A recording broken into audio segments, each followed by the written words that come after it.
Slide पूर्ण दिसत नाही सर.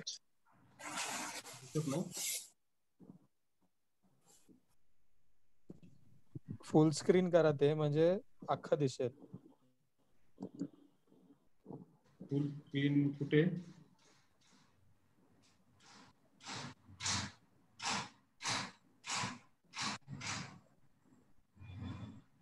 ही सेव्ह करून ओपन करा असं माझं वाटतंय. हा, सेव्ह करून ओपन केलेलं आहे. पण ते याच्यात झाली आहे ते. तुम्ही कोपऱ्यात तिथे तुमचं त्याचं हे वाढवू शकता, त्याचा फुल स्क्रीन. कोपऱ्यात ते 3 डॉट दिसत आहेत तुम्हाला. कोपऱ्यात 3 डॉट आहेत बघा, त्याच्यावर क्लिक करता. हे बघा, हे बाजूचं बटन दिसतंय तुम्हाला, 100च्या प्लसच्या बाजूचं बटन आहे. ते क्लिक करता. ओके,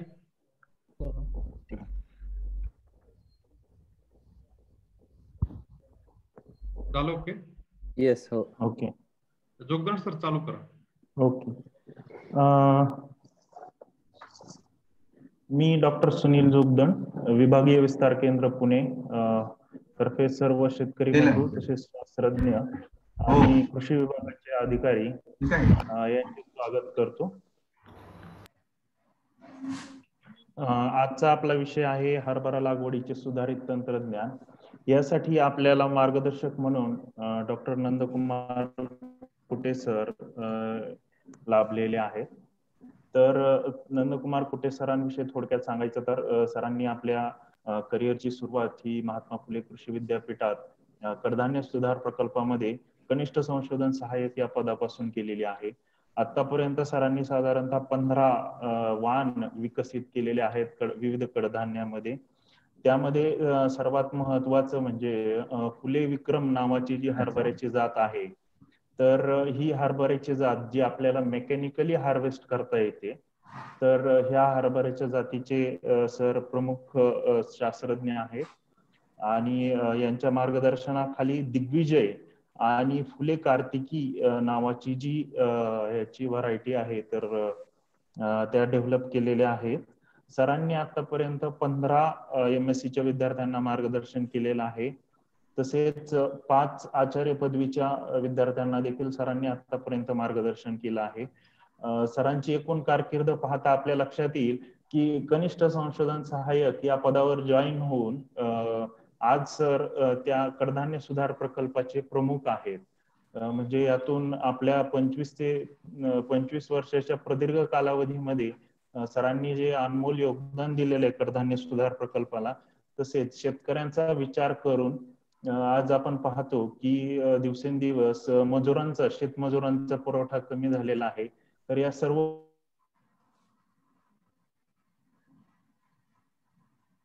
गोष्टींचा सारासार विचार करून एक दूरदृष्टी असलेले जे शास्त्रज्ञ ज्याला आपण म्हणतो, तर त्यापैकी मेकॅनिकली हार्वेस्ट करता येणारी जी हरभऱ्याचा वाण आहे, तर तो विकसित केलेला आहे.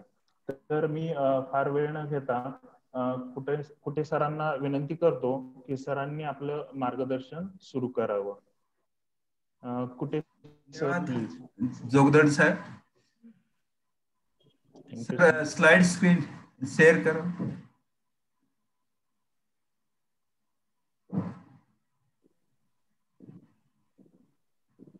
हा जोगदंड सर. हा सर, हा एकच सेकंद. स्लाइड. हो करतोय. सर्वप्रथम सर्वांना नमस्कार. मी डॉक्टर नंदकुमार कुटे, प्रमुख शास्त्रज्ञ कडधान्य सुधार प्रकल्प.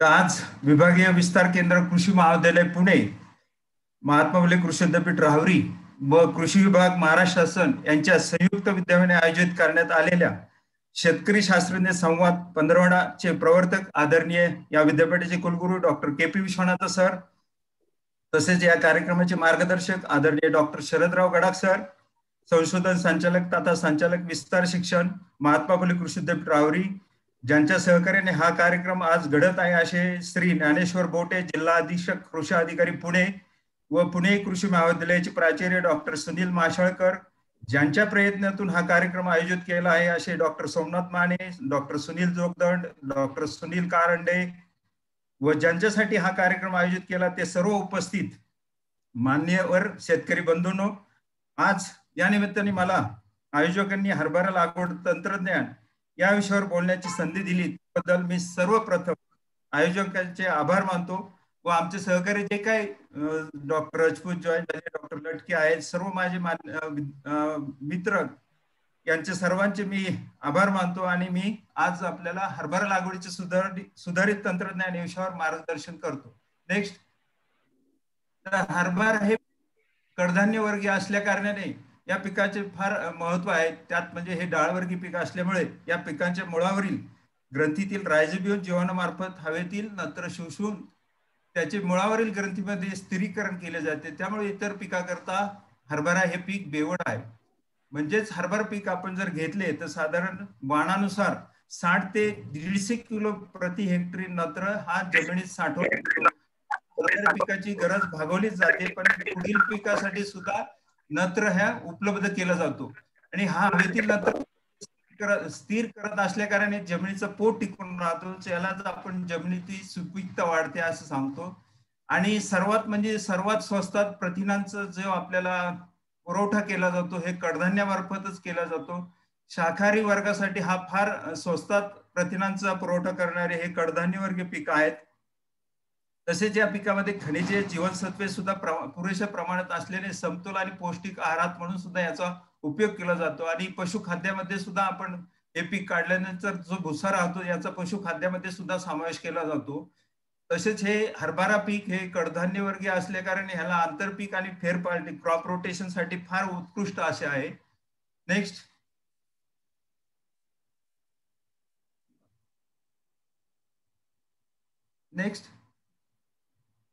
होतोय सर. हा,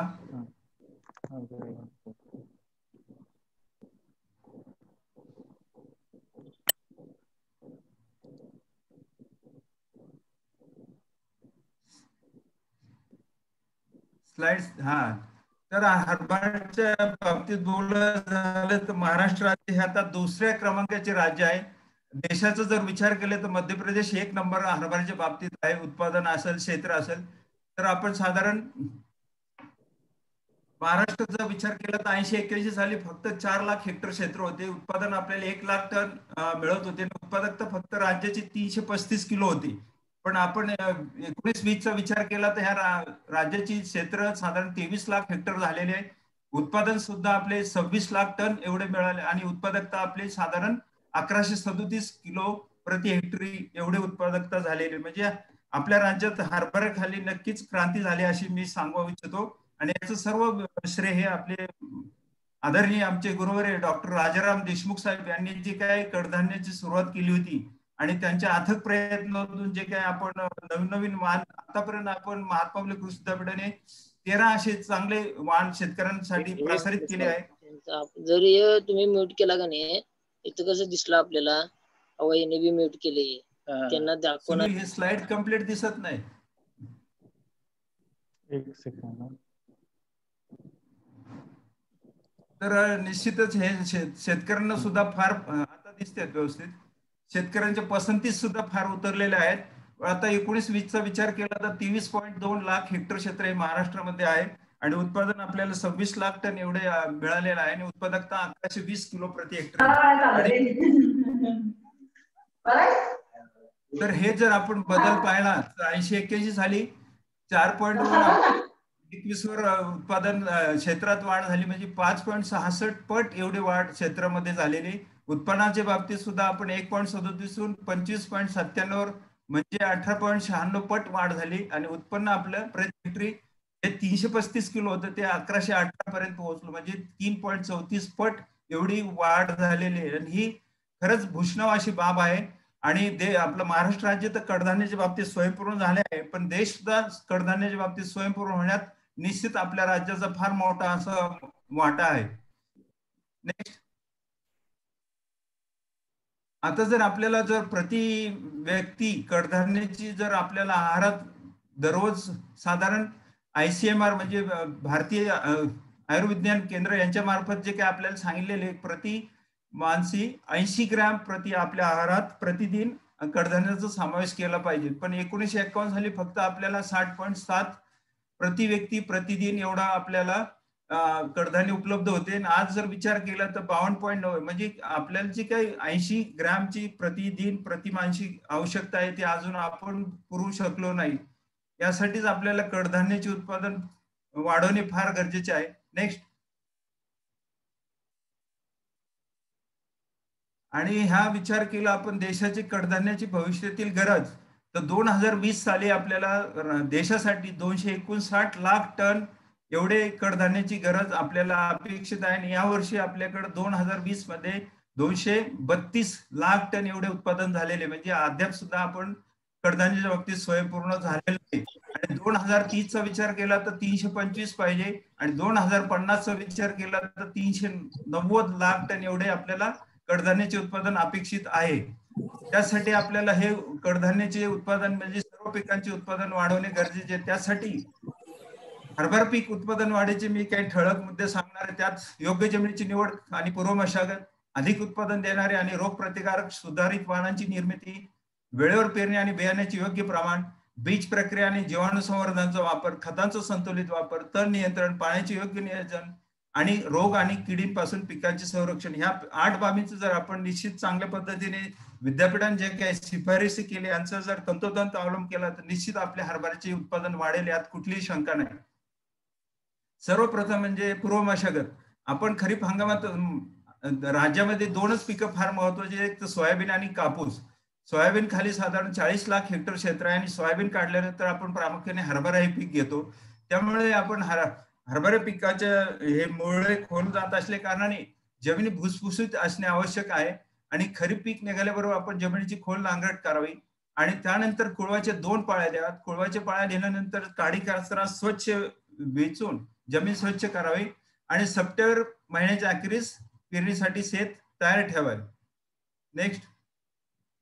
आणि सर्वप्रथम मी शेतकरी बंधूंना सांगू इच्छितो की महात्मा फुले कृषी विद्यापीठाने जी काही शिफारस केलेली की हरभऱ्याची लागवड ही शक्यतो मध्यम ते भारी या जमिनीतच लागवड करावी. आपण हलक्या जमिनीत हरभऱ्याची लागवड करू नये. कारण ज्या जमिनीची खोली 45 ते 60 सेंटीमीटर अशीच जमीन ही हरभऱ्यासाठी उपयुक्त आहे आणि काळी कसदार पाण्याचा उत्तम निचरा होणारी जमीन या पिकासाठी अतिशय उत्तम आहे. आपण पाणथळ चौपळ क्षारयुक्त जमीन हरभऱ्यात शक्यतो पेरणी करू नये. तसेच ज्या जमिनीचा सेंद्रिय कर्ब 0.5 पेक्षा जास्त असावा आणि जमिनीचा सामू आपण 6.5 ते 8.5 पर्यंत असलेला या हरभरा पिकास फार उपयुक्त असा आहे. आणि दुसरे म्हणजे पेरणीची वेळ. ज्या शेतकरी बंधूंना पाण्याची उपलब्धता नाही, फक्त आपण आता सप्टेंबर ऑक्टोबर मध्ये परतीचा पावसाचा आपण फायदा घेऊन जिरायत हरभऱ्याची पेरणी करणार असाल तर निश्चित आपण 20 सप्टेंबर ते 10 ऑक्टोबर या दरम्यानच आपण जिरायत हरभऱ्याची पेरणी करावी. आणि बागायत हरभऱ्याचं आपल्याला घ्यायचं असेल तर 20 ऑक्टोबर ते 10 नोव्हेंबर या दरम्यान आपण पेरणी करावी. आणि उशिरा काही शेतकरी बंधूंना ऊस गेल्यानंतर किंवा खरीपातले पीक काढल्यानंतर पेरणी करायची असेल तर आमचे सांगणे आहे की उशिरा आपण 7 डिसेंबर पर्यंत पेरणी करावी. त्यानंतर जर आपण उशिरा पेरणी केली तर उत्पादनात फार मोठी घट होते आणि आपल्याला आर्थिक असा फायदा होत नाही.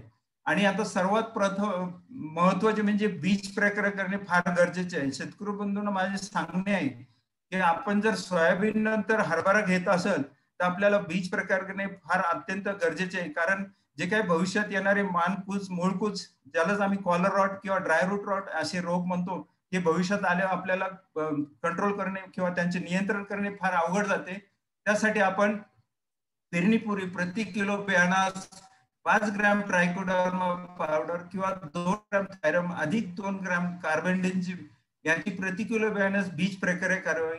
आणि हे कडधान्यवर्गीय पीक असल्या कारणाने त्यानंतर आपण 250 ग्राम रायझोबियम जीवाणू संवर्धनाची अधिक 250 ग्राम पीएसबी फॉस्फरस सोल्युबल बॅक्टेरिया यांची बीज प्रक्रिया करावी. आणि अशा केल्यास आपल्याला निश्चित चांगले असे याच्यापासून आपल्याला परिणाम दिसून येतात. त्यानंतर सर्वात महत्वाचे म्हणजे पेरणी पद्धत आणि बियाणे प्रमाण. हरभऱ्याचे बियाणाचे प्रमाण हे प्रति हेक्टरी त्यांच्या आकारमानानुसार ठरलेले असते. ज्या वाणांचे लहान आकारमान आहे अशा करता महात्मा फुले कृषी विद्यापीठाने 65 ते 70 किलो प्रति हेक्टर म्हणजेच आपल्याला विजय, फुले विक्रम किंवा फुले विक्रांत या वाणाची पेरणी करायची असेल तर आपण प्रति हेक्टरी 65 ते 70 वापरावे. तसेच टपोर दाण्याच्या वाणाची आपल्याला जर पेरणी करायची असेल 100 किलो प्रति हेक्टर, उदाहरणार्थ विशाला असेल, विराट असेल, दिग्विजय या वाणांची आपल्याला पेरणी करायची असेल तर सर्व 85 ते 100 किलो प्रति हेक्टरी आपण बियाणे वापरावे आणि जास्त पुरे म्हणजे जे काबुली हरभऱ्यामध्ये आपण कृपा ही व्हरायटी दिलेली, तसेच डॉक्टर पंजाबराव कृषी विद्यापीठाने PKV 4 नावाने जे प्रसारित केलेले वाण, या वाणाची जर आपल्याला निवड करायची असेल तर आपण प्रति हेक्टरी 125 ते 130 किलो प्रति हेक्टरी बियाणे वापरावे.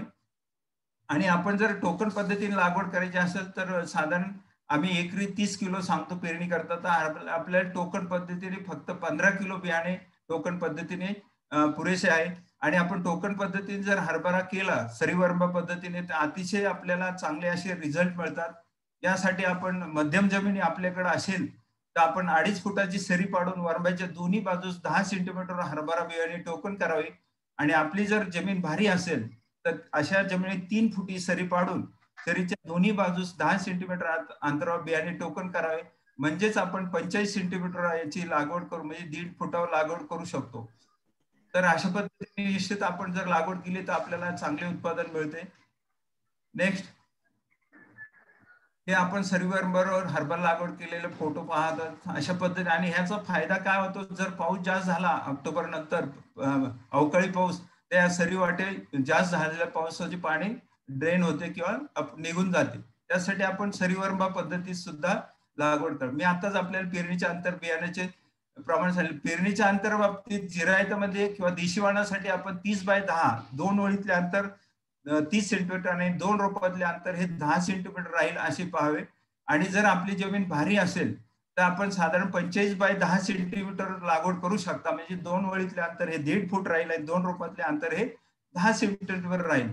तसेच अलीकडे रुंद वरंबा सरी पद्धतीवर सुद्धा फार मोठ्या प्रमाणात लागवड केली जाते. याचे चांगले यालाच आपण BBF तंत्रज्ञान म्हणतो. याचा फायदा म्हणजे आपल्याला हे गादी वाफा तयार होतो आणि जास्त झालेला पाऊस या जे काही सरी पडते त्या वाटे ह्या पाण्याचा निचरा होतो. त्यासाठी आपण BBF चा सुद्धा वापर केल्यास निश्चित चांगला फायदा होतो.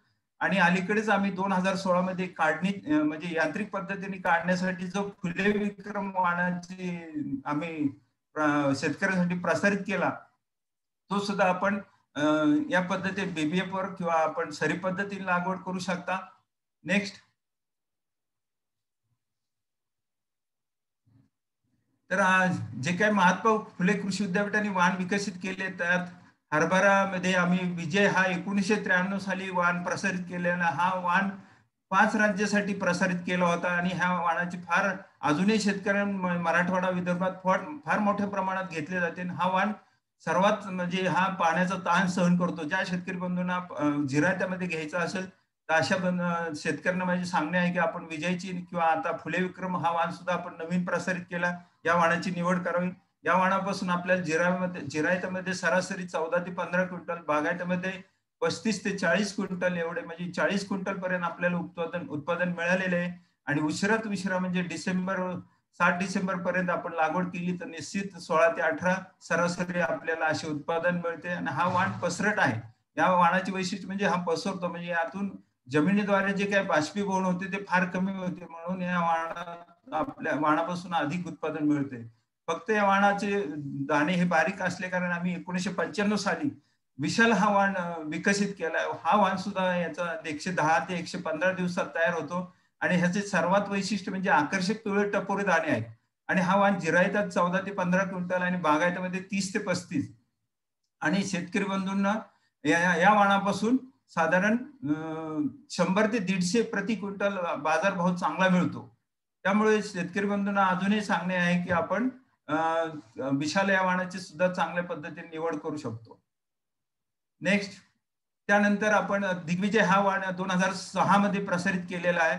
दिग्विजय वाण सुद्धा फार आपण जिरायतमध्ये, बागायतीमध्ये आणि उशिरा पेरणीसाठी सुद्धा आपण त्याची निवड करू शकता. नेक्स्ट,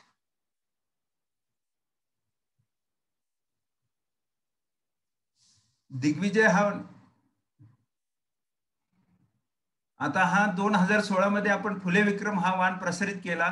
हा वाण 105 ते 110 दिवसात तयार होतो आणि जिरायतामध्ये सरासरी 16 क्विंटल आणि बागायतीमध्ये 40 ते 42 क्विंटल उत्पादन मिळते सर. आणि उशिरा म्हणजे 22 ते 24 म्हणजे सरासरी 21.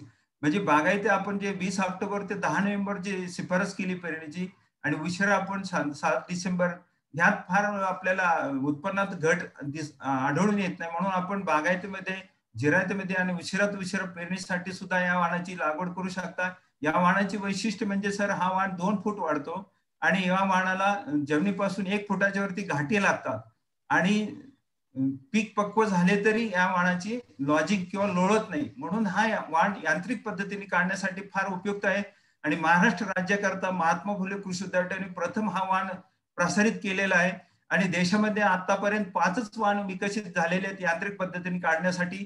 त्यात हा सर्वोत्कृष्ट असा वाण सर्व शेतकऱ्यांच्या पसंतीस उतरलेले आहे. मी आपल्याला आनंदाने सांगू इच्छितो की परभणीचे जे काही आमचे चंद्रकांत देशमुख प्रगतशील शेतकरी आहे, यांनी 50 एकरावर ह्या वाणाचे बीजोत्पादन घेतले होते किंवा लागवड केली होती आणि त्यापासून त्यांनी सरासरी प्रति एकरी 12 क्विंटल म्हणजे 600 क्विंटल त्यांना 50 एकरामधून उत्पादन मिळाले आणि त्यांनी शब्द काढले होते की हा वाण निश्चित महाराष्ट्र राज्यासाठी विक्रम करणार आहे. तर सर्व शेतकरी बंधूंना माझे सांगणे आहे की आपण फुले विक्रम या वाणाची निवड करावी. विद्यापीठाकडे बियाणे उपलब्ध आहे. महाबीजने फार मोठ्या प्रमाणात याचं बीजोत्पादन कार्यक्रम घेतलेला आहे. आता त्यानंतर दुसरा वाण जो विदर्भात फार मोठ्या प्रमाणावर घेतला जातो हा जॅकी 9218 आहे. हा साधारण 1995 साली प्रसारित केलेला हा वाण सुद्धा अजून शेतकऱ्यांच्या पसंतीत चांगल्या पद्धतीने उतरलेला आहे. या वाणात सुद्धा अधिक उत्पादन येते. नेक्स्ट,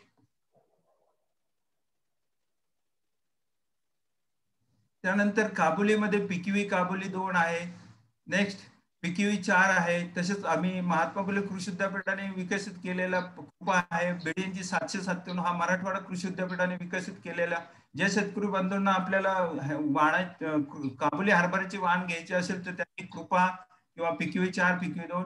त्यानंतर हरभऱ्याने बियाण्याची उपलब्धता आम्ही महाबीजकडून याची उपलब्धता घेतली असता 2020-21 मध्ये 10 वर्षाच्या आतील म्हणजे नवीन वाण हा PDQ अकोल्याने जो कांचन वाण 2019 मध्ये प्रसारित केला त्याचं 201 क्विंटल बियाणे उपलब्ध आहे. फुले विक्रम या वाणाचे साधारण 18,148 क्विंटल आहे. BDNG 798 चे 287. राजविजय हा मध्य प्रदेश मधून प्रसारित, तो मध्य विभागात देशाच्या मध्य विभागासाठी प्रसारित झालेला आहे. या वाणाचे साधारण 36,000 क्विंटल बियाणे महाबीजकडे उपलब्ध आहे. तसेच राजविजय 203 या वाणात सुद्धा 13,000 क्विंटल बियाणे आहे आणि दिग्विजय हा आता जुनी 2006 ला प्रसारित झाले. या वाणात सुद्धा महाबीजकडे साधारण 9,313 क्विंटल आहे. जॅकी 9218 98,000 क्विंटल आहे. विशालचे 1425 आणि विजय अजून 6,499. म्हणून मला सांगणे आपल्याला फार कळकळीचे आहे. आपण शक्यतो फुले विक्रम किंवा राजविजय 202 या वाणाची निवड करावी आणि जिथे आपल्याला शक्य रेनफेड साठी विजय या वाणाची निवड करावी. आता सर्वात महत्त्वाचे आपण पेरणीची वेळेवर पेरणी का करणे गरजेचे यासाठी आपल्याला हा तक्त्यावरून असे दिसते की 25 ऑक्टोबर ते 9 नोव्हेंबर या दरम्यान आपण पेरणी केली तर साधारण 18.5 म्हणजे 1835 किलो उत्पादन मिळाले. पण 9 नोव्हेंबर नंतर जर आपण पेरणी उशिरा केली तर साधारण आपल्याला 24 नोव्हेंबरला ज्यांनी पेरणी केली त्यांना फक्त 14 क्विंटल मिळाले आणि 9 डिसेंबरला पेरणी केली तर 11 म्हणजे साधारण 15 दिवसांनी आपल्याला 4 क्विंटल मध्ये घट आली आणि 1 महिन्यानंतर साधारण 7 ते 8 क्विंटल घट होते. म्हणून याच्यावरून असे निष्कर्ष निघाले की आपण वेळेवर जर पेरणी केली तर निश्चित असे आपल्याला चांगले उत्पादन मिळते. आणि विक्रम वाणाच्या बाबतीत बोलायचं झाले तर आमच्याकडे टाकळी मेया या गावात ऍडव्होकेट करपे यांनी एकरी 15 क्विंटल उत्पादन घेतलेले. तसेच उस्मानाबादचे एक शेतकरी आहेत त्यांनी एकरी 18 क्विंटल म्हणजे साधारण हेक्टरी 45 क्विंटल या फुले विक्रम वाणाचे उत्पन्न काढलेले. म्हणून या वाणाची उत्पादन क्षमता फार आहे. त्यासाठी आपले मॅनेजमेंट सुद्धा विद्यापीठाने जे काही तंत्रज्ञान विकसित केले या तंत्राचा जर आपण अवलंब केला तर निश्चित आपल्याला चांगले उत्पादन मिळते. हा विराट हा सुद्धा आम्ही महात्मा फुले कृषी विद्यापीठाने 2001 मध्ये काबुली वाण विकसित करून शेतकऱ्यांसाठी प्रसारित केलेला आहे. नेक्स्ट, हा कृपा 2009 मध्ये विकसित. या वाणाचे म्हणजे 100 दाण्याचे वजन 59.4 ग्रॅम आहे आणि ह्याला मार्केटमध्ये फार मोठ्या प्रमाणात छोले हरभऱ्यासाठी मागणी, विशेषतः उत्तर भारतात म्हणजे पंजाब हरियाणा या राज्यात फार मोठ्या प्रमाणात मागणी आहे आणि या वाणास 8 ते 10,000 रुपये क्विंटल प्रमाणे भाव मिळतो. तसेच PQV 4 हे डॉक्टर पंजाबराव कृषी विद्यापीठाने विकसित केलेलं वाण आहे. नेक्स्ट, PQV 2 सुद्धा आहे काबुली हरभऱ्यामध्ये. तर आता सर्वात महत्वाचं म्हणजे खत व्यवस्थापन किंवा अन्नद्रव्य व्यवस्थापन. यासाठी आपण खरीप हंगामात जर शेणखत किंवा वर्मी कंपोस्ट दिलेलं नसेल तर रब्बी हंगामात आपण नक्कीच 5 टन चांगले कुजलेले शेणखत किंवा 1 टन वर्मी कंपोस्ट हे प्रति हेक्टरी वापरावे. त्यानंतर हरभऱ्यासाठी जी विद्यापीठाने शिफारस केलेली 25 किलो नत्र अधिक 50 किलो स्फुरद अधिक 30 किलो पोटॅश म्हणजेच आपल्या युरिया किंवा सिंगल सुपर फॉस्फेट मार्फत द्यायचे असेल तर 50 किलो युरिया अधिक 300 किलो सुपर फॉस्फेट अधिक 50 किलो म्युरेट ऑफ पोटॅश यांचे एकत्रित मिश्रण करून आपण प्रति हेक्टरी वापरावे. किंवा आपल्याला डीएपी मार्फत जर खत द्यायचे असेल तर आपण हेक्टरी 125 किलो डीएपी वापरावे अधिक 50 किलो म्युरेट ऑफ पोटॅश प्रति हेक्टरी द्यावे. आणि डीएपी वापरल्यास आपल्याला 20 किलो प्रति हेक्टरी गंधक वापरणे गरजेचे आहे. आणि आपण जर माती परीक्षण केले ना आपल्या जमिनीत जर जास्ताची कमतरता असल्यास आपण 25 किलो झिंक सल्फेट प्रति हेक्टरी वापरावे. तसेच शेतकरी बंधूंना माझे कळकळीचे सांगणे आहे की पेरणीनंतर साधारण 50 ते 60 दिवसांनी महात्मा कृषी विद्यापीठाने जे काही 2% युरियाची शिफारस केली म्हणजेच 10 लिटर पाण्यात 200 ग्राम युरिया घेऊन जर आपण फवारणी केली तर निश्चित आपल्याला चांगले असे उत्पादन आढळून आले. किंवा आपण घाटे भरताना पोटॅशियम नायट्रेट म्हणजेच 13-0-45 ची आपण 2% फवारणी केली म्हणजे 10 लिटर पाण्यात 200 ग्राम हे पोटॅशियम नायट्रेट घेऊन चांगले मिक्स करून आपण जर फवारणी केली तर आपल्याला उत्पादन साधारण 10 ते 15% उत्पादन वाढले असे प्रयोगांती दिसून आले. आणि कोरडो ज्या शेतकरी बंधूंना हरभरा असेल त्यांनी वर दिलेल्या खताची मात्रा निम्मी वापरावी. त्यानंतर आमच्याकडे महात्मा कृषी विद्यापीठाने एक माती परीक्षण करून उत्पादन आधारित असे सूत्र तयार केलेत. आपल्याला जर हेक्टरी 25 क्विंटल उत्पादन अपेक्षित पाहिजे असेल तर हे नत्रासाठी 5.25 इंटू अपेक्षित उत्पादन म्हणजे 25 क्विंटल वजा 0.46 इंटू जमिनीतील उपलब्ध नत्र अशा जर पद्धतीने केले तर आपल्याला नत्राची मात्रा आहे ते जर आपण ऍड केले तर 25 क्विंटल उत्पादन मिळते. तसेच स्फुरदच्या बाबतीत 3.87 इंटू अपेक्षित उत्पादन वजा 2.77 इंटू जमिनीतील उपलब्ध स्फुरद. तसेच पालाच्या बाबतीत हे सूत्र आहे. आपल्याला 40 क्विंटल असेल तर 40 क्विंटल तिथं आपण आकडा टाकू शकता आणि त्या पद्धतीने नत्र स्फुरद आणि पालाची मात्रा काढून आपण जर या रासायनिक खताचा वापर केला आलेल्या क्वांटिटीचा तर निश्चित आपल्याला 40 क्विंटल उत्पादन मिळेल असे प्रयोगांती सिद्ध झालेले आहे.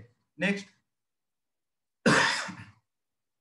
सर्वात महत्वाचे म्हणजे आंतरमशागत. पीक पेरणीनंतर आपण पीक जर 1 महिना तण विरहित ठेवले तर निश्चित आपल्याला पिकाची वाढ चांगली होते आणि आपल्या पिकाची वाढ चांगली झाली की आपल्याला अपेक्षित असे उत्पादन मिळते. त्यासाठी आपण पीक पेरणीनंतर पहिली कोळपणी 20 ते 25 दिवसाच्या आत करावी आणि दुसरी कोळपणी हे पहिल्या कोळपणीनंतर दुसरी कोळपणी हे 30 ते 35 दिवसांनी पेरणीनंतर करावी.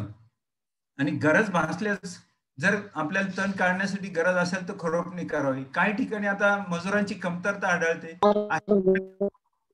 पेंडेमिथलिन या रासायनिक तणनाशकाची आपण शिफारस दिलेली आहे. त्यासाठी आपण पेंडेमिथलिन याला स्टॉम्प म्हणतात 2.5 ते 3 लिटर प्रति हेक्टरी 500 लिटर पाण्यातून आपण जर याचा वापर केला तर निश्चित आपल्याला 1 महिनाभर तणांचा बंदोबस्त होऊन आपले तण पीक हे तण विरहित राहते. नेक्स्ट हरभऱ्याच्या बाबतीत सर्वात महत्वाचं म्हणजे सिंचन किंवा पाणी व्यवस्थापन फार गरजेचे आहे. आपण जर हरभऱ्याला जास्त पाणी दिले तर या पिकास हे हरभऱ्याला हे पाणी विष म्हणून मानले जाते. म्हणून हरभरा पीक सिंचनात अतिशय चांगला प्रतिसाद देते पण ते गरजेनुसार पाणी देणे गरजेचे आहे. आपल्याकडे जर एक पाणी देणे शक्य असेल तर फुले लागण्याच्या अवस्थेत म्हणजेच पेरणीनंतर 35 ते 40 दिवसांनी पाणी द्यावे. 30 ते 35% उत्पादन वाढ होते असे प्रयोगांती दिसून आलेले आहे. आणि आपले तर पहिले पाणी हे 30 ते 35 दिवसांनी आणि दुसरे पाणी घाटे भरण्याच्या अवस्थेत म्हणजेच साधारण 55 ते 60 दिवसांनी द्यावे. यामुळे उत्पादनात 60 ते 70% वाढ होते असे प्रयोगांती आढळून आलेले. त्या शेतकरी बंधूंना सांगणे आहे की आपल्याकडे एक पाणी असेल तर निश्चित या 35 ते 40 दिवसांनी द्यावे आणि 2 पाणी असेल तर 30 ते 35 आणि 55 ते 60 दिवसांनी. आणि आपल्याकडे जर सिंचनाची पुरेशी सोय असली तर पेरणी ऑक्टोबरच्या 4थ्या आठवड्यात वापशावर करावी. मध्यम खोल जमिनीत सारा किंवा सरी पद्धतीने आपण पेरणी करू शकता. आणि जमिनीत भेगा पडल्यास पाणी जमीन जास्त घेते त्यामुळे पिकावर विपरीत किंवा पीक आपले उघडून जाते. तर आपण सरीवर्म पद्धतीने सुद्धा पेरणी करू शकता. आणि पारंपरिक पद्धतीत साधारण हरभरा पिकास हे 25 सेंटीमीटर म्हणजे 250 mm पाणी लागते. म्हणजे आपण 3 पाणी दिले तर साधारण प्रत्येक वेळेस आपण 8 सेंटीमीटर पाणी दिले तर साधारण 24 सेंटीमीटर होते आणि हरभरा पिकाची गरज भागवली जाते. आणि ज्या शेतकरी बंधूंना माझे कळकळी सांगणे आहे की आपण शक्यतो हरभरा पिकास तुषार सिंचनाद्वारे पाणी व्यवस्थापन करावे. आणि तुषार सिंचनाद्वारे जर पाणी दिले तर पाण्याची बचत होते आणि उत्पादनामध्ये 25 ते 30% उत्पादनात वाढ होते असे आम्हाला आढळून आले. आणि आपण जर पाठ पाणी किंवा फ्लोनी पाणी दिले तर 2 पाण्यातले अंतर जर वाढले तर जमिनी भेगडलेली असते आणि पाणी जास्त घेते आणि आपले हरभरा पीक हे उघडून जाते आणि आपले फार मोठ्या प्रमाणात नुकसान होते. त्यासाठी आपण शक्यतो तुषार सिंचन पद्धतीचाच वापर करावा. नेक्स्ट.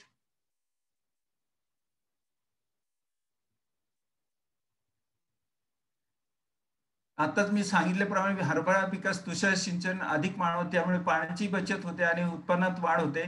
आणि जमिनीत पुरेशी ओल असताना किंवा अपशावर रुंद वर्मसरी टोकन यंत्राने पेरणी करून तुषार सिंचनाद्वारे आपण पाणी द्यावे. आणि फुले लागण्यापूर्वी आपण पाणी जास्त देऊ नये, कारण काय होतं आपण हरभरा माजला म्हणतो किंवा त्याची काहीक वाढ होते आणि त्यामुळे काय होतं फुले उशिरा लागतात. त्यामुळे शक्यतो हरभऱ्याला जास्त पाणी देऊ नये. आणि आपण हे आता पाहताच आम्ही साधारण 15-20 वर्षापासून तुषार सिंचनाद्वारेच आपण हरभरा पिकास पाणी देतो. आणि शेतकरी बंधूंना इथे सांगणे गरजेचे आहे की आम्हाला बरेचसे फोन येतात, सर तुषार सिंचनाद्वारे जर पाणी दिले तर हरभऱ्यावरील जे आम आहे त्यालाच मॅलिक आम्ल म्हणतो ते धुवून जाते सर आणि फुलगळ होते. तर असा आमचा अनुभव आहे की आपण जसे रक्तदान करतो ना आपल्या शरीरात 3 ते 4 दिवसांनी आहे ते रक्त परत तयार होते, तसेच हरभऱ्यावरील मॅलिक आम्ल हे 3-4 दिवसात तयार होते आणि त्याच्या तुषार सिंचनाद्वारे कुठलाही विपरीत परिणाम होत नाही, एवढं मी या निमित्ताने आपल्याला सांगू इच्छितो. आणि आमच्याकडे जे काय प्रयोग झाले सरीवर्म पद्धतीने आपण 2 वेळी 3 वेळी सपाट वापर याच्यावर जे वेगवेगळे प्रयोग झाले त्याच्यावर आपण जर 3 फुटी सरी म्हणजेच आणि त्याच्यावर 2 वेळी पेरल्या साधारण 3 फुटी सरी पाडून दोन्ही बाजूस बगलेत जर आपण हरभऱ्याची टोकन केली तर आम्हाला हायएस्ट उत्पादन हे 45 क्विंटल मिळाले. आणि ते जर आपण सपाट वाफेवर पेरले तर फक्त 36 क्विंटल म्हणजे 9 क्विंटलची तफावत होते. त्यासाठी शेतकरी बंधूंना जिथे शक्य असेल तिथे आपण सर्वेवर पद्धतीने आणि फक्त 2 वेळीच आपण 3 वेळीचा प्रयोग घेतला होता पण त्यातून थोडं उत्पादन घटले असे कळते. त्यासाठी आपण 2 ओळीचाच फक्त अंतर्भाव करावा. नेक्स्ट. तसेच आंतरपीक शेतकरी बंधूंना सांगणे आहे की आता जास्त करून हरभरा हे पीक ऊसामध्ये आंतरपीक घेतले जाते. तसेच करडईमध्ये घेऊ शकता आपण 2:1 हरभऱ्याच्या 2 ओळी करडीची 1, तसेच हरभरा ज्वारी 6:2 हरभऱ्याचे 6 ओळी, रब्बी ज्वारीचे 2, ऊस हरभरा ऊसाची 1 ओळ, त्यानंतर 2 ओळ हरभरा. नेक्स्ट. आणि आमच्याकडे राहुरी भागातील शेतकऱ्यांनी फार मोठ्या पद्धतीने यांत्रिक हरभरा आता हे आपण फोटो पाहतात या 265 वाहन आहे ऊसाचा आणि हरभऱ्याचा दिग्विजय यापासून त्यांना साधारण 12 ते 14 क्विंटल प्रति हेक्टरी उत्पादन मिळाले होते आंतरपिकापासून. हेच तुम्हाला पुढे सांगतो की उत्पादन आता हे ऊसाच्या बाबतीत बोललं झालं तर हरभऱ्याचे त्यांना 25 क्विंटल उत्पादन मिळाले आणि ऊसाचे 155 प्रति हेक्टरी उत्पादन मिळाले आणि त्यांना साधारण 2.5 लाख प्रति हेक्टरी हे दोन्ही पिकापासून फायदा झाला. म्हणून हे साधारण 62,000 हा बोनस शेतकऱ्यांना आंतरपिकामुळे फायदा झाला. तसं आपण ज्वारी हरभरा सुद्धा आंतरपीक घेऊ शकता. नेक्स्ट. आता सर्वात महत्वाचं म्हणजे कीड आणि रोग व्यवस्थापन. आतापर्यंत आपण जे काही हरभऱ्यावर मुख्य कीड येते ती म्हणजे घाटेअळी आणि आपण या घाटेअळीचा आपण जर बंदोबस्त केला नाही तर आपल्याला 40 ते 50% नुकसान झाल्याचे आढळून आलेले. त्यासाठी आपण घाटेअळीचा चांगला बंदोबस्त करणे गरजेचे आहे. आता घाटेअळीच्या बाबतीत बोललं झाल्यास जीवनक्रम ह्या प्रौढ पतंगाच्या पंखाचा विस्तार 30 ते 36 सेंटीमीटर असून शरीराची लांबी 14 ते 18 मिलीमीटर आहे आणि पुढील पंखावर करड्या रंगाचा धुरकट रेषा आढळतो, बाजूस काळ्या टिपका असतो. पुढचा जो तुम्हाला नर आहे आणि मागचे जे पतंग दिसतो तो मादी वाणाचा आहे. मागील पंख हे पांढरट रंगाचे असतात. अंडी पिवळसर रंगाचे. ह्या दुसऱ्या चित्रात आपल्याला हरभऱ्याच्या पानावर जे पांढरे पांढरे दिसतात किंवा पिवळसर हे पिवळसर अंडी घातलेले आहे आणि हे पतंग निशाचर म्हणजे रात्रीच्या वेळी पाण्याच्या खालच्या बाजूस अंडी घालतात. नेक्स्ट.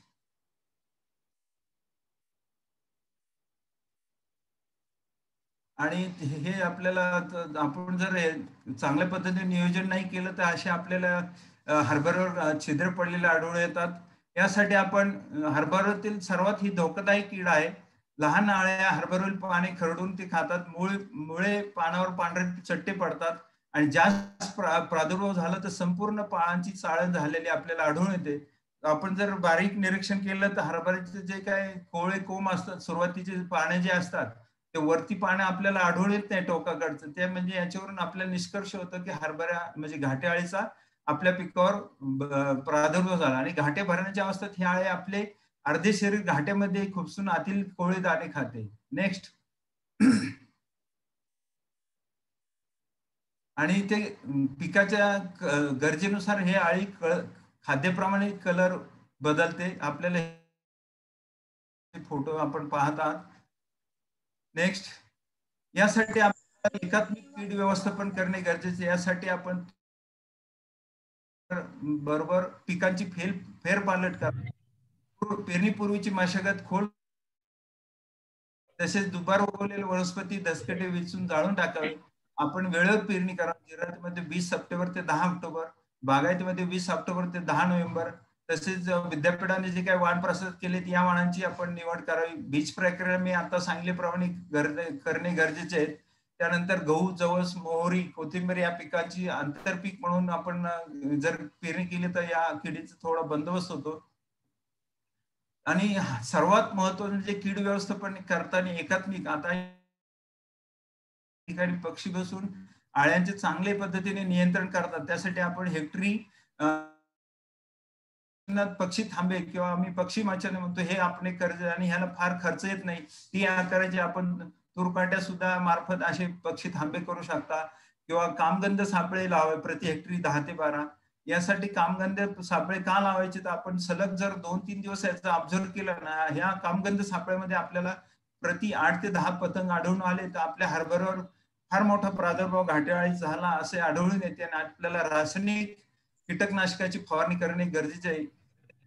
पीक प्रति हेक्टरी 100 ग्रॅम ज्वारी मिक्स केले तर आपल्याला हे ज्वारी ताट पक्षी म्हणून सुद्धा याचा उपयोग होतो. आणि यानंतर सर्वात महत्वाचे 5% निंबोळी अर्काची फवारणी करावी. पहिली फवारणीनंतर आपण दुसरी 15 ते 20 दिवसांनी HNP यालाच महात्मा फुले कृषी विद्यापीठाने जे विकसित केले हेलिओकिन हे जैविक बुरशी कीटनाशक आहे. या जैविक बुरशी कीटनाशकाची आपण फवारणी करावी. यामुळे चांगल्या पद्धतीने आपल्याला घाटेअळीचे नियोजन होते. आणि जर यानंतरही आपल्याला जर घाटेअळीचे नियंत्रण नाही झाले नेक्स्ट तर आपण रासायनिक कीटकनाशकाची फवारणी करावी. त्यासाठी आपण क्विनॉल-फॉस असेल, कोराजन यालाच आपण क्लोरोअँट्रिनिलिप्रोल या आता इथे मी दिलेले क्विनॉल-फॉस हे साधारण 25% प्रति लिटर पाण्यात आपण 2 ml घ्यावे.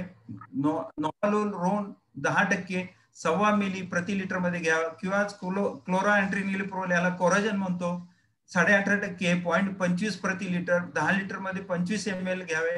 आणि इमॅमेक्टिन बेंझोएट यापैकी कुठल्याही आपण रासायनिक कीटकनाशकाची जर फवारणी केली तर घाटेअळीचा चांगल्या पद्धतीने बंदोबस्त असे प्रयोगात सिद्ध झालेले. फक्त आपल्याला फवारणी करताना कीटकनाशक एक सतत सलग वापरू नये. आपण आलटून पालटून रासायनिक कीटकनाशकाची फवारणी करावी. हे आम्ही साध्या पंपासाठी प्रमाण दिले. आपल्याकडे जर पॉवर पंपाचा वापर करणार असेल तर याच्या 2.5 पट आपण कीटकनाशक घेऊन याची फवारणी करावी. नेक्स्ट. आणि हरभऱ्यात साठवणूक सुद्धा करणे फार गरजेचे. नाहीतर आपल्याला जे काही भुंगे हरभऱ्याला लागतात यालाच ब्रुचिट म्हणतो, याच्यापासून 25 ते 30% नुकसान होते. म्हणजे आपण एवढे केलेली मेहनत आपले 30% अशी वाया जाते. त्यासाठी साठवणूक करताना सर्वात महत्वाचे म्हणजे हरभरा वाळवणे फार गरजेचे की जेणेकरून त्यातील आर्द्रता पाण्याचे प्रमाण हे 8 ते 10% राहील एवढेच आपण पाहावे. त्यामुळे हरभऱ्याला कीड लागणार नाही. गोडाऊन जिथे आपण साठवणूक करणारे हे गोडाऊन स्वच्छ व त्यातील जमिनीवरील किंवा भिंतीवरील भेगा भरून घ्यावेत. तसेच डेल्टा मेथ्रिन 2.5% प्रभावी भुकटी किंवा 1.25 ग्रॅम प्रति लिटर पाण्यातून जमिनीवर भिंतीवर फवारणी किंवा कोठीमध्ये फवारणी करून घ्यावे. आपल्याकडे जुन्या गोंडपाट किंवा पिशव्या आपण ज्या मध्ये हरभरा भरून ठेवणार त्यामध्ये सुद्धा आपण या द्रावणाचा भिजवून सूर्यप्रकाश वाळून तसेच आपण जर प्लास्टिक पेपरने झाकून ती धुरीकरण केली अल्युमिनियम फॉस्फेट 56% 3 ग्रॅमच्या गोळ्या 3 ठेवाव्यात किंवा 10 ग्रॅम पॅकेट 10 ग्रॅमचे एक पॅकेट प्रति 1 टनास उपयुक्त आहे आणि याच्याप्रमाणे आपण धुरीकरण केले तर निश्चित या हरभऱ्याचे या किडीपासून संरक्षण साठवण्यात किडीपासून. नेक्स्ट आणि आता हरभऱ्यावरील सर्वात महत्वाचे रोग म्हणजे मर रोग, मानकुजव्या रोग, यालाच आपण कॉलर रॉट म्हणतो, कुरडी मुळकूज, ड्राय रूट रॉट आणि खुजा रोग. आता महात्मा फुले कृषी विद्यापीठ किंवा ज्या बाकीच्या विद्यापीठांनी जे वाण विकसित केले हे वाण सर्व मर रोग प्रतिकारक्षम आहेत. शेतकरी बंधूंना माझे सांगणे आहे की आपल्याला जर हरभरा पिकावर कुठलेही झाड वाळलेले आढळून आले तर आपण लगेच म्हणतो सर आमच्या हरभऱ्यावर मर रोग फार आला. तो मर रोग नसून मानकुजव्या किंवा कोरडी मुळकूज हे रोग आहेत आणि यासाठी आपल्याला मी सुरुवातीलाच सांगितले होते की बीज प्रक्रिया करणे फार गरजेचे आहे. त्यासाठी आपण 5 ग्रॅम ट्रायकोडर्माची जर बीज प्रक्रिया केली तर हा मानकुजव्या, कॉलर रॉट किंवा ड्राय रूट रॉट हे रोग येत नाही. आणि खुजा रोग हा सुद्धा एक स्टंट रोग याला म्हणतो, हा एक व्हायरस मार्फत विषाणू मार्फत प्रसार होतो. मी आपल्याला पुढे सांगतो. नेक्स्ट करपा रोग आहे. आता हा मर रोग, या रोगाचे आमच्याकडे विल्डसिक प्लॉट आहे म्हणजे मर रोग ग्रस्त आमच्याकडे प्लॉट आहे. त्यामध्ये आम्ही जे काही नवीन वाण निर्मिती करतो त्यामध्ये आम्ही चाचणी घेतो. आपल्याला ह्या फोटोमध्ये आढळून येते काही लाईन वाळलेल्या दिसतात ते मर रोग ससेप्टिबल आहेत आणि ज्या काही आपल्या हिरव्या हरभऱ्याच्या लाईन दिसतात त्या मर रोग प्रतिकारक. असे वाण आम्ही निवडून ज्याचे उत्पन्न चांगले मर रोग प्रतिकारक आहे आम्ही जे काही वाण विद्यापीठाने प्रसारित केले हे मर रोग प्रतिकारक आहेत.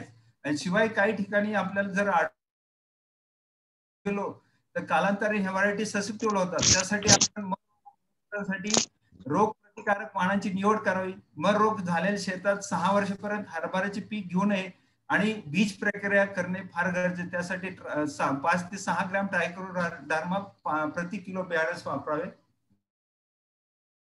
या ठिकाणी दिसून येते पुढचे लाईन दिसतात ह्या मर रोग प्रतिकारक आहे. काही झाड वाळलेले आहेत त्या JG62 आम्ही हा मर रोग असा हा चेक म्हणून वाण वापरतो. कॉलर रॉट म्हणतो हा वाण या बुरशीमुळे होतो. पेरणीच्या वेळी जास्त राहिले तर या रोगाचा फार मोठ्या प्रमाणात प्रादुर्भाव होतो. तसेच आपण सोयाबीन नंतर जर हे पीक केले नाही तर ह्या रोगाचा फार मोठ्या प्रमाणात प्रादुर्भाव होतो आणि जमिनीलगत न कुजलेले सेंद्रिय पदार्थावर या रोगाची चांगली वाढ होते. त्यासाठी आपण उपाय म्हणून पेरणीपूर्वी न कुजलेले धसकडे काढून टाकावेत. तसेच बीज प्रक्रिया करावी. नेक्स्ट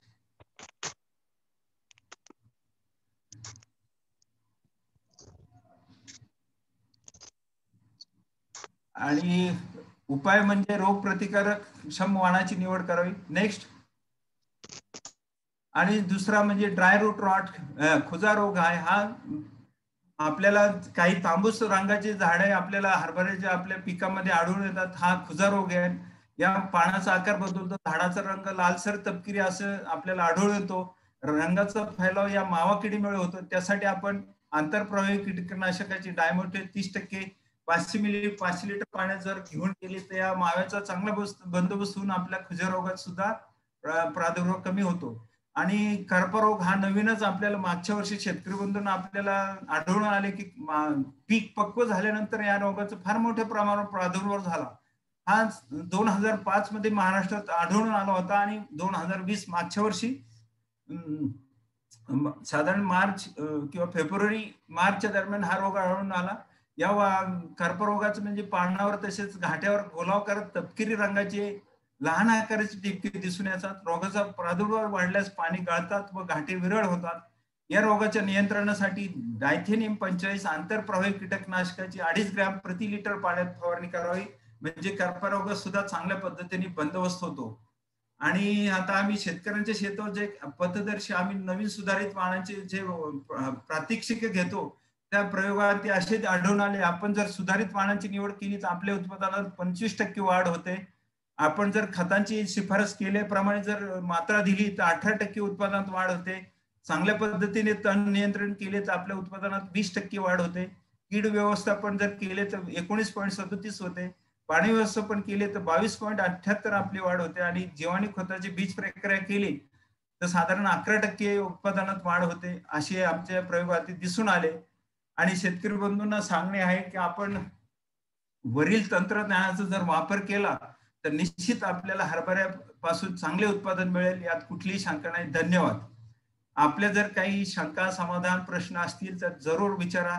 धन्यवाद. धन्यवाद सर. सर तुम्ही सिंचनासाठी तुषार सिंचन सजेस्ट केलेलं आहे, पण Yes, जर sir. ड्रीप आपण घेतलं, ड्रिपनी पाणी दिलं हा, ड्रीप तर ते आपल्याकडे कशा उपलब्ध पद्धतीने असेल देता तर येईल? ड्रीप सुद्धा वापर करू शकता आपल्याकडे जर असेल ड्रीप. नाही तर काय होतं, ड्रीप साठी खर्च जास्त होतो. त्यासाठी आमचं सांगणं आहे की आपण तुषार सिंचन पद्धतीचा वापर केल्यास फार उपयुक्त असं होतो. म्हणजे जे 25 दिवसाने आपण द्यायचं ज्या शेड्यूल आहे त्या पद्धतीने आपण ड्रिपनं देऊ शकतो पाणी. हो देऊ शकतो. ठीक आहे. विक्रम जातीसाठी, विक्रम मी पश्चिम भागातनं येतो, पश्चिम महाराष्ट्रातनं, वाईमधून, तर तिकडे ही व्हरायटी कशी काय काम करेल? निश्चित आमचं सर हे 10 जिल्ह्यात चाचणी प्रयोग झालेले आहे आणि या चाचणी प्रयोगांती निश्चित आपल्या सातारा, सांगली, कोल्हापूर भागात सुद्धा याचे चांगले उत्पादन, आमचे कराड संशोधन केंद्र सुद्धा ट्रायल होतात आणि कराड संशोधन केंद्रामध्ये हायएस्ट आम्हाला याची उत्पादकता आढळून आले. त्यामुळे निश्चित या वाणापासून आपल्या भागात सुद्धा चांगले उत्पादन मिळेल, यात कुठलीही शंका नाही. Thank you sir. दुसरे म्हणजे सर मला जोगदंड सर, आमचे मसे सर जे हरभऱ्याचे जनक आहेत ते जॉईन झालेले, त्यांना जर म्यूट केलं, अनम्यूट, तर ते त्यांचा अनुभव सांगतील. Okay sir. हा, एलबी मत्स्य बोलतो मी. बोला दादा. आपल्याला कल्पना आहे कुठे साहेबांनी फार सविस्तर आता हरभऱ्याच्या लागवडीबाबत सांगितलं, वाणाबद्दल आणि संपूर्ण टेक्नॉलॉजी, त्यामध्ये